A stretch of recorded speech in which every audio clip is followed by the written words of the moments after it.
High! আমি বানাচ্ছি তোমাদের কমেন্ট করা ফেভারিট ইমোজি ক্লে ভার্সন। তো আগের পার্টে আমি এই সানফ্লাওয়ারটা বানানো তোমাদের দেখিয়েছি। যদি সেই ভিডিওটা তোমরা দেখে না থাকো তাহলে পিন কমেন্টে আমি লিঙ্ক দিয়ে রাখবো, একবার ঝট করে দেখে নিও। আর আজকে এটা পুরোটা কমপ্লিট করব আর তোমাদের সাথেও সেটা শেয়ার করব। প্রথমে হোয়াইট কালার দিয়ে বেসটা করে নিয়েছি। এই রং করার পার্টটা তো আমার সবথেকে বেশি প্রিয়, আর আজকে আমায় কোম্পানি দিচ্ছে দেখো কে। তারপর হোয়াইট কালারটা শুকানোর পর এখানে সানফ্লাওয়ারের যে অরিজিনাল কালার সেটা করে নিয়েছি, কিন্তু আজকে আমি কোনো ডিটেল অ্যাড করব না।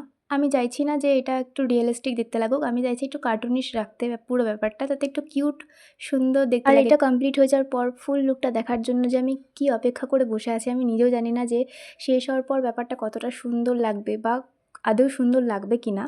তাই পুরো ভিডিওটা দেখতে থাকো। আর এখানে আমি সানফ্লাওয়ারের একটু চোখ, একটু ব্লাশ, একটু স্মাইল অ্যাড করেছি। ছোটোবেলায় কার্টুনে যেরকম দেখতাম গাছের চোখ মুখ কথা বলছে, সেই রকম একটা ব্যাপার রাখার জন্য এটা করেছি। সানফ্লাওয়ারটা কালার হয়ে যাওয়ার পর কিছুটা এরকম দেখতে লাগছিল, আমার তো ভীষণ পছন্দ হয়েছে। আর এই বেসটা আমি রেডি করেছি সানফ্লাওয়ারটা বসানোর জন্য। আর এটা আমি একদম ছোটোই রেখেছি যাতে পুরো অ্যাটেনশনটা এটা গ্র্যাব করে না নেয়। মেন ফোকাসটা যেন আমার এই সানফ্লাওয়ারটা আর ছোট্ট ফিগারটার উপর থাকে। আর এই যে আমাদের মেন অ্যাট্রাকশন, আমি নাম দিয়েছি ফুলকুমারী। এত সুন্দর লাগছিল দেখতে এটা আমার, কিন্তু এটা বসাতে গিয়ে আমার খুব নাজেহাল অবস্থা হয়ে গেছে। কিন্তু যাই হোক, শেষ অবধি রেজাল্টটা ঠিক এরকম এসেছে।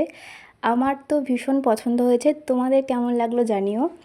আর নেক্সট ভিডিওতে আবারও তোমাদের কোনো ফেভারিট ইমোজির ক্লে ভার্সন নিয়ে আসছি খুব তাড়াতাড়ি। ততক্ষণের জন্য চ্যানেলটাকে সাবস্ক্রাইব করে নিও। টাটা।